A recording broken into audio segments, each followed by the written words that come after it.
Karena isu ramalan ini tidak lepas dari komunitas Kristen sendiri, bahkan baru-baru ini muncul istilah yang disebut nubuat. Selamat datang di Jalan 66, sebuah program studi Alkitab yang bertujuan untuk mengurai teks pasal demi pasal dan memahami isinya. Kita akan belajar Alkitab bersama di bawah bimbingan Pak Yohanes, guru kita. Saya, Uti Priambodo, tuan rumah Anda. Dan hari ini kita akan mempelajari Kitab Ulangan pasal yang ke-16 sampai dengan yang ke-18. Tema kita adalah Allah sumber waktu dan keadilan. Siapa di sini yang belum pernah untuk mendengar nubuat-nubuat gila yang menjanjikan segala macam hal? Bagaimana kita bisa mengidentifikasikan nubuat yang benar? Semuanya ini terlalu banyak untuk disajikan dalam satu pelajaran. Saudara yang dikasihi oleh Tuhan, kita telah belajar Kitab Ulangan pasal 15. Dan kita diingatkan ini bicara mengenai yang namanya pengudusan dan belas kasihan. Nah, saudara yang dikasihi oleh Tuhan, Tuhan yang penuh dengan belas kasihan dan adil menuntut umatnya yang terikat pada perjanjian ini agar mereka juga mengelola waktu. Nah, di Israel kuno kita tahu ini bukan sesuatu yang teratur. Itu adalah waktu Tuhan. Waktu yang ditandai oleh beberapa momen yang dicatat dalam kalender dan dikhususkan untuk pengabdian khusus kepada Tuhan.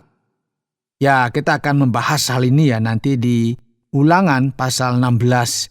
Kita akan bicara mengenai Paskah, kemudian hari raya minggu-minggu yang dikenal dengan Sukot.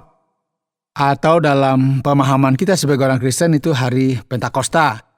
Dan tentunya saudara, setelah hari raya ini, ada hari raya Pondok Daun yang dikenal dengan apa saudara? Ya, tepat Sukot. Jadi, kita akan melihat sekarang dari pasal 16 dan kita lihat di ayat 16. 3 kali setahun, setiap orang laki-laki di antaramu harus menghadap hadirat Tuhan Allahmu ke tempat yang akan dipilihnya, yakni pada hari raya roti tidak beragi, pada hari raya 7 minggu, dan pada hari raya Pondok Daun. Janganlah ia menghadap hadirat Tuhan dengan tangan hampa, tetapi masing-masing dengan sekedar persembahan, sesuai dengan berkat yang diberikan kepadamu oleh Tuhan Allahmu. Saudara, Allah adalah Allah atas waktu, dan waktu itu adalah milik Tuhan. Itu sebabnya hidup ini harus dilakukan dengan penuh rasa tanggung jawab dan didedikasikan, dipersembahkan bagi Allah. Dan kita tahu saudara di Israel kuno itu ada 3 perayaan utama. Yang pertama itu Paskah yang kita sebut sebagai roti tidak beragi. Kemudian ada perayaan minggu-minggu. Kemudian itu dikenal dengan perayaan Pentakosta. Kemudian Pondok Daun. Jadi Paskah, Pentakosta, dan perayaan Pondok Daun. Dan ingat bahwa semua ini dipersembahkan bagi Tuhan. Dan kita melihat bahwa disinilah yang kita sebut sebagai bahwa Tuhan itu adalah Tuhan atas waktu. Waktu itu harus dikhususkan, dikuduskan, dipersembahkan bagi Tuhan. Karena Tuhan itu juga adalah Tuhan yang penuh dengan keadilan. Allah yang peduli dengan penegakan keadilan di antara umatnya. Dan kalau kita masuk di pasal yang ke-17, ini bicara mengenai pentingnya keadilan dilaksanakan secara benar di tanah Israel. Pasal 17 itu menyajikan keprihatinan. Segala sesuatu yang dipersembahkan kepada Allah itu harus dipersembahkan yang baik, yang terbaik. Kitab suci menyatakan sejak awal bahwa tidak ada hewan yang tidak sempurna. Dengan cacat apapun yang boleh dipersembahkan kepada Tuhan, tidak boleh. Kadang-kadang kan karena orang merasa ya sudah kan adanya ini. Tetapi kalau bilang kepada Tuhan, maka itu harus sesuatu yang terbaik. Makanya di dalam Alkitab dituliskan, apabila sesuatu perkara terlalu sukar bagimu untuk diputuskan, misalnya bunuh-membunuh, tuntut menuntut atau luka melukai, perkara pendakwaan di dalam tempatmu, maka haruslah engkau pergi menghadap ke tempat yang akan dipilih Tuhan Allahmu. Haruslah engkau pergi kepada imam-imam orang Lewi dan kepada hakim yang ada pada waktu itu dan meminta putusan. Mereka akan memberitahukan kepadamu keputusan hakim. Saudara, tadi saya bicara mengenai keprihatinan, bahwa memang keadilan harus ditegakkan. Dalam situasi yang kadang-kadang rumit dan sulit, bagaimana keadilan ditegakkan? Makanya di kitab suci itu ada satu frase, harus kau hapuskan yang jahat itu dari antara orang Israel. Ini kan sesuatu yang tidak mudah, karena memang akan merusak.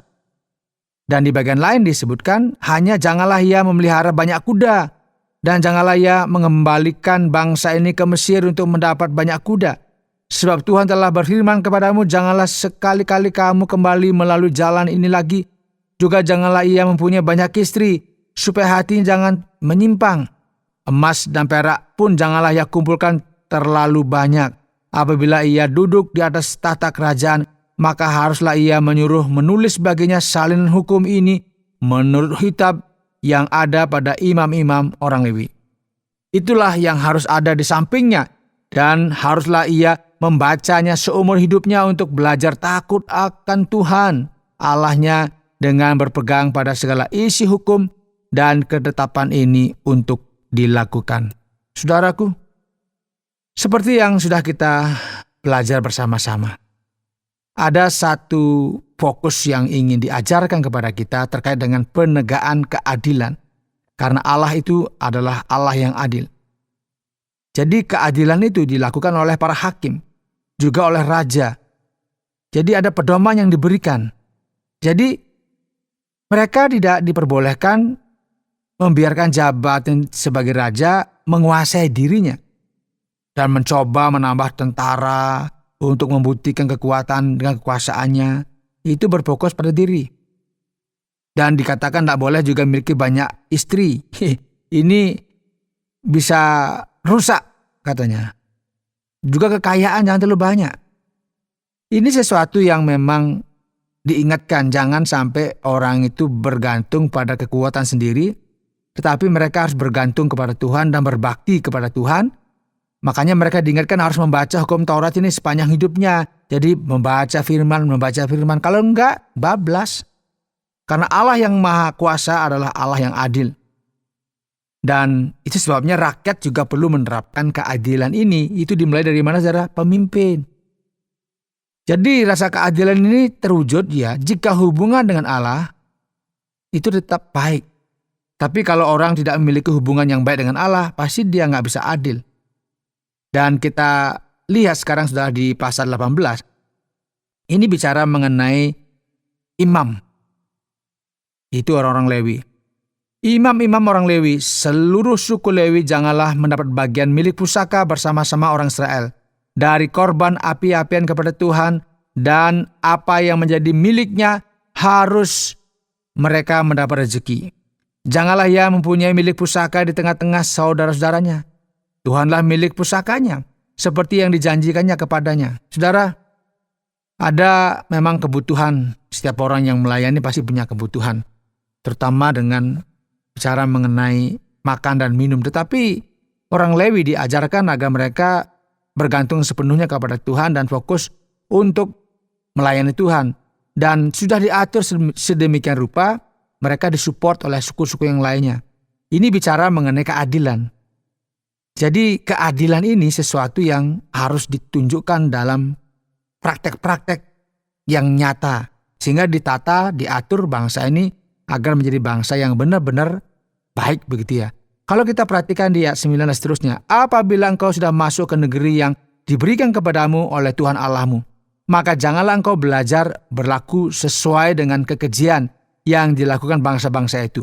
Di antaramu janganlah didapati seorang pun yang mempersembahkan anaknya laki-laki atau anaknya perempuan sebagai korban dalam api, ataupun seorang yang menjadi petenung, seorang peramal, seorang penelaah, seorang penyihir, seorang pemantra, ataupun seorang yang bertanya kepada arwah atau kepada roh peramal, atau yang meminta petunjuk kepada orang-orang mati. Sebab setiap orang yang melakukan hal-hal ini adalah kekejian bagi Tuhan. Dan oleh karena kekejian-kekejian inilah Tuhan Allahmu menghalau mereka dari hadapanmu. Haruslah engkau hidup dengan tidak bercela di hadapan Tuhan. Saudara, ini diberikan apa sih yang menyebabkan ketidakadilan yang ada di tengah-tengah masyarakat? Itu semuanya berkaitan dengan sistem keagamaan atau nilai-nilai yang kita pegang. Oleh karena itu jangan lupakan ini saudara. Jangan sekali-kali mendasarkan diri pada praktik-praktik bangsa-bangsa yang tidak mengenal Allah, yang pada waktu itu tentunya bangsa Kanaan atau bangsa-bangsa di sekitarnya. Jika tidak, ya mereka tidak akan pernah menerima berkat dari Tuhan. Sehingga timbullah yang namanya ketidakadilan di tengah-tengah masyarakat karena mereka melupakan hukum-hukum Tuhan. Dan di akhir pasal 18, ini menarik saudara. Ini bicara mengenai masa depan. Tentang godaan serius lainnya. Ini terkait dengan ramalan, sihir, nubuat yang sebenarnya tidak berasal dari Tuhan. Ada hasrat yang namanya kekuasaan yang menyebabkan orang melakukan tindakan yang tidak adil. Dan mereka berusaha untuk mengendalikan masa depan. Ya, manusia ingin menguasai dan mengendalikan masa depan agar bebas. Ya, bebas. Dan mereka nggak mau tunduk kepada Allah. Ngapain berdoa untuk apa kita mencari Tuhan? Kita tahu kok masa depan kita, makanya mereka berjuang untuk namanya apa? Mereka mencari peramal-peramal. Coba perhatikan ayat 14. Sebab bangsa-bangsa yang daerahnya akan kau duduki ini mendengarkan kepada peramal atau petenung. Tetapi engkau ini tidak diizinkan Tuhan Allahmu melakukan yang demikian. Seorang nabi dari tengah-tengahmu, dari antara saudara-saudaramu sama seperti aku akan dibangkitkan bagimu oleh Tuhan Allahmu. Dialah yang harus kamu dengarkan. Tepat seperti yang kamu minta dahulu kepada Tuhan Allahmu di Gunung Horeb pada hari perkumpulan dengan berkata, tidak mau aku mendengar lagi suara Tuhan Allahku, dan api yang besar ini tidak mau aku melihatnya lagi, supaya jangan aku mati. Lalu berkatalah Tuhan kepadaku, apa yang dikatakan mereka itu baik. Seorang nabi akan kubangkitkan bagi mereka dari antara saudara mereka. Seperti engkau ini, aku akan menaruh firmanku dalam mulutnya, dan ia akan mengatakan kepada mereka segala yang kuperintahkan kepadanya. Orang yang tidak mendengarkan segala firmanku yang akan diucapkan nabi itu demi namaku, daripadanya akan kutuntut pertanggungjawaban. Tetapi seorang nabi yang terlalu berani untuk mengucapkan demi namaku perkataan yang tidak kuperintahkan untuk dikatakan olehnya, atau yang berkata demi nama Allah lain, nabi itu harus mati. Saudara, bagian ini saudara diakhiri dengan jika sekiranya kamu berkata dalam hatimu, bagaimanakah kami mengetahui perkataan yang tidak difirmankan Tuhan? Apabila seorang nabi berkata demi nama Tuhan dan perkataannya itu tidak terjadi dan tidak sampai, maka itulah perkataan yang tidak difirmankan Tuhan.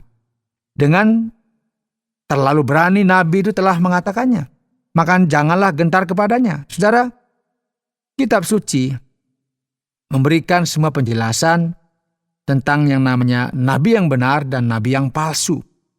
Ini bicara mengenai umat di masa yang lalu. Dengan mengatakan, lihatlah ya suatu hari nanti seorang nabi besar akan datang. Seorang nabi yang kalian semua butuhkan. Nabi ini akan datang pada zaman Allah karena Allah adalah Tuhan atas segala zaman. Kalian membutuhkan keadilan ya. Nabi ini akan membawa kalian kepada yang namanya keadilan. Nah, nabi ini disebutkan dalam beberapa bagian dan ada banyak kandidat calon. Tetapi kisah para rasul mengungkapkan bahwa nabi ini jelas adalah Tuhan Yesus Kristus. Karena kitab suci mengatakan bahwa ia akan seperti Musa.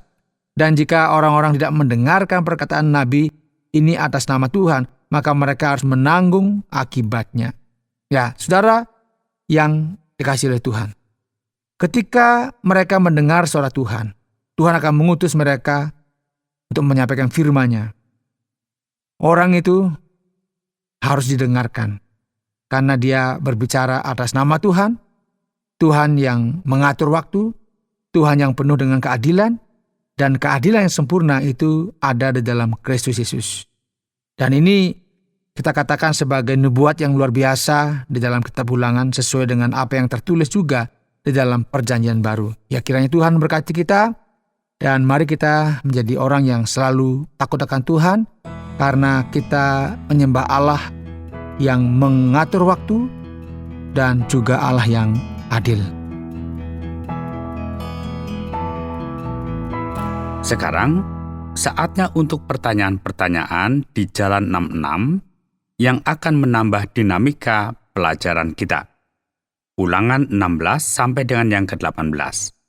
Saya akan bertanya kepada Pak Yohanes, yaitu tentang pasal yang ke-17 ayat yang ke-14. Bagaimana mungkin ada hukum yang merujuk pada raja, jumlah kekayaan, jumlah kuda dan perempuan yang boleh dimilikinya di kitab Ulangan? Bukankah terlalu dini untuk membicarakan monarki di Israel, karena kita masih berada di zaman Musa, yang jauh sebelumnya? Ya, memang kita menghadapi situasi yang rumit di sini. Ya, para ahli berbeda pendapat tentang hal ini ya. Ya, banyak dari mereka percaya bahwa sangat mungkin orang-orang Israel sudah menganggap adanya raja, karena pada masa itu bangsa-bangsa lain di sekitar mereka juga kan punya raja.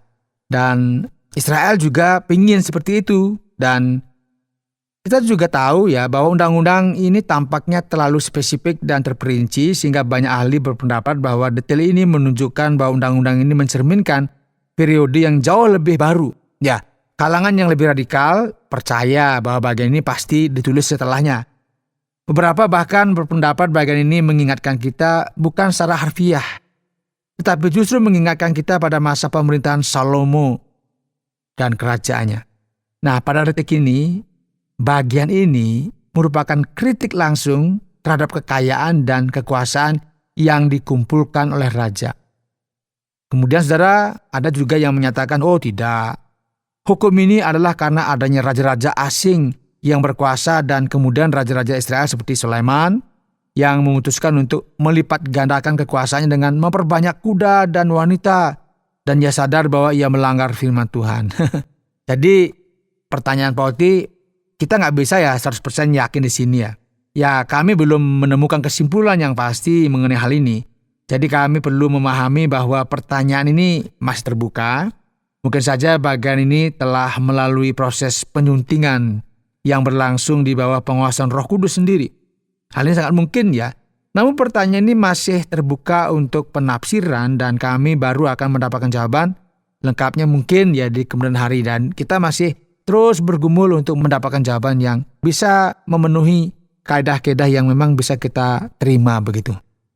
Benar, tapi yang menarik perhatian di pasal yang ke-18 ini justru ketika kita membaca pada ayat yang ke-9, karena di sini kita melihat semua larangan dan peringatan terhadap ilmu sihir, ilmu hitam, spiritisme, dan orang-orang yang mencoba untuk mengungkap masa depan. Mengapa Alkitab mengutuk semua praktek ini? Ya tentu ya, ini kan sesuatu yang memang Tuhan tidak izinkan terkait dengan tenung, terkait dengan sihir, ilmu hitam, dan sebagainya. Dan kita tahu ya, fokus utama wahyu Alkitab adalah untuk kita bergantung kepada Tuhan, kita harus mengakui Dia adalah Tuhan, dan kita harus bergantung sepenuhnya kepada Dia, karena Dia yang memiliki semua tempat, semua kuasa, kehormatan, dan kemuliaan di seluruh bumi. Dan harus ingat bahwa praktek yang namanya sihir, meramal, tentunya tidak disarankan. Tentunya kita melihat, ya ini yang kita lihat sebagai cara orang itu mau terbebas dari Tuhan. Mereka mau mengendalikan masa depan. Jadi mereka menolak kekuasaan Tuhan.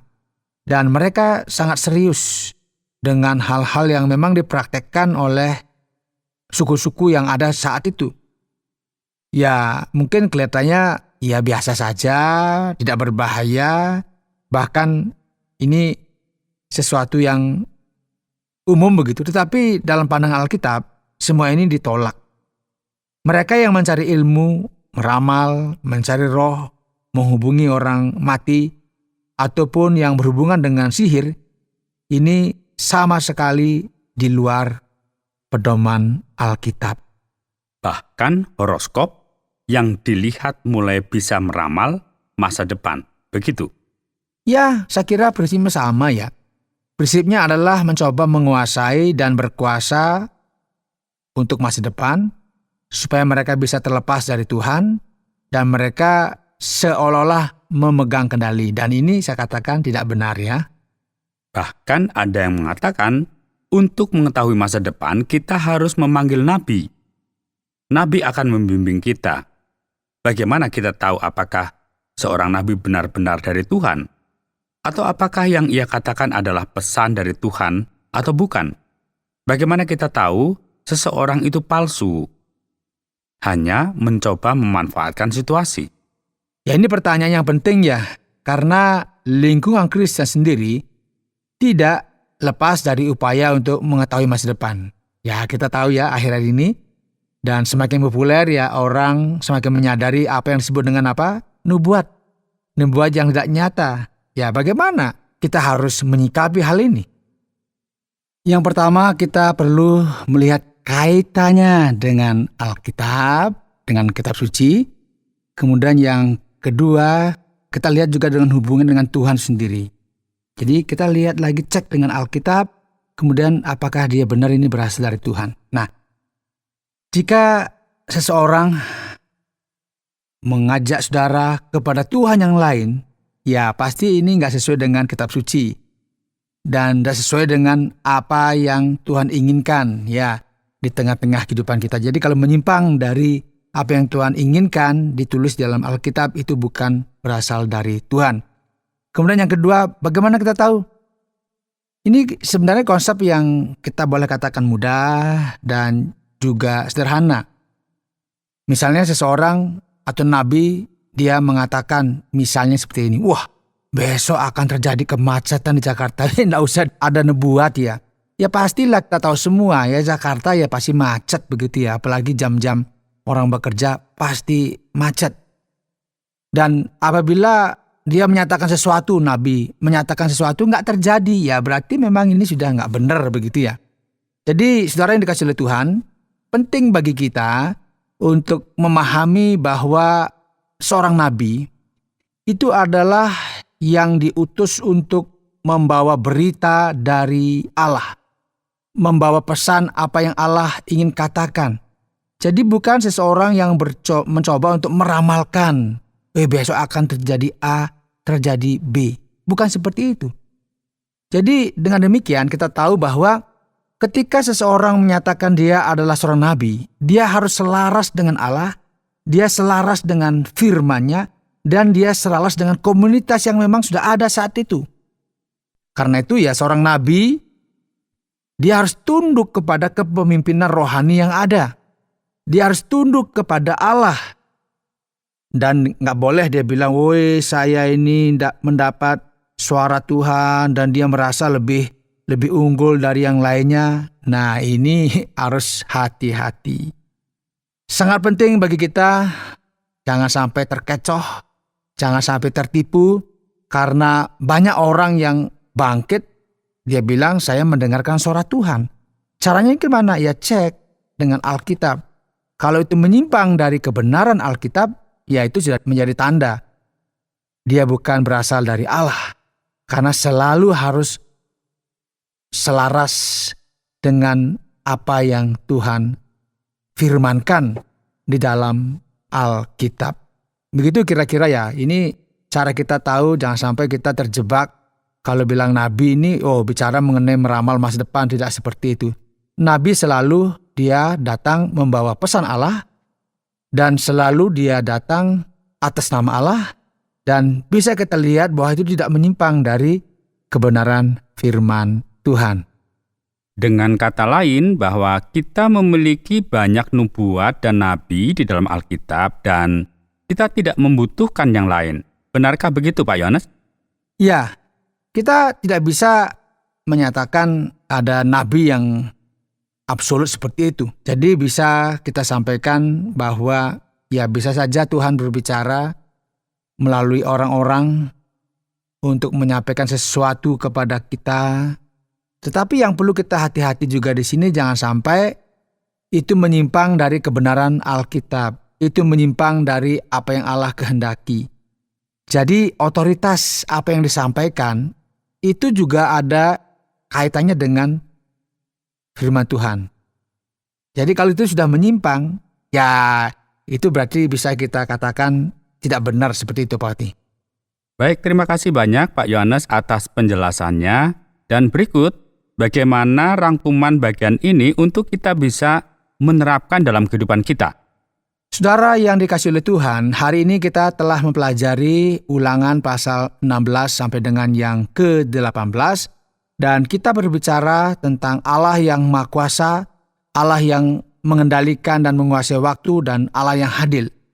Dan tentunya keadilan Allah ini ditunjukkan melalui adanya peran seorang raja. Bagaimana dia hidup menyenangkan Tuhan, bagaimana dia menjadi seorang yang menghakimi, tanda petik begitu, memberikan keadilan kepada rakyat yang dipimpinnya.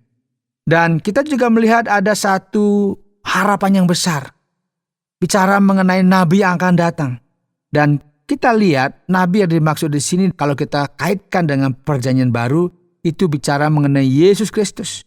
Dia datang menyampaikan apa yang menjadi pesan Allah. Dia menyatakan penghakiman. Dan dialah hakim yang tidak pernah salah. Dia menghakimi dengan adil. Dialah harapan yang terbesar terkait dengan keadilan yang akan datang. Jadi bagi kita yang menantikan keadilan yang seadil-adilnya, itu hanya dibawa di dalam dan melalui Tuhan Yesus Kristus. Kiranya kita semua yang mendengarkan ini akan dihiburkan hati kita. Karena nabi itu telah datang. Dan nabi itu akan datang kembali. Dan dia akan menunjukkan kebenaran. Menunjukkan keadilan di muka bumi ini. Jadi bagi kita yang mungkin merasa diperlakukan tidak adil, ada waktunya nanti Yesus Kristus akan menunjukkan keadilannya. Dan kita semua akan bergembira. Dan kita semua akan memuji namanya. Baiklah Pak Yohanes, terima kasih banyak. Saudara pendengar, karena waktu yang tidak memungkinkan, kita akhiri program Jalan 66 kali ini. Kami menantikan Anda untuk tetap mengikuti pelajaran berikut dalam lanjutan pembelajaran Alkitab yang memberikan pelajaran menyeluruh tentang firman Tuhan. Jika Anda memiliki pertanyaan atau berespon terhadap topik berhubungan dengan program ini, silakan menyampaikan melalui WhatsApp ke nomor 081 333 777 386. Terima kasih atas perhatian Anda.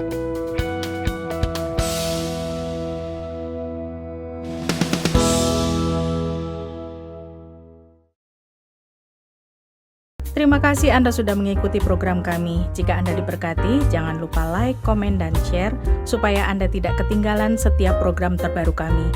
Jangan lupa juga untuk subscribe channelnya dan nyalakan loncengnya. Jika Anda ingin mendukung pelayanan kami, bisa melalui rekening kami berikut ini atau menghubungi kami di sini.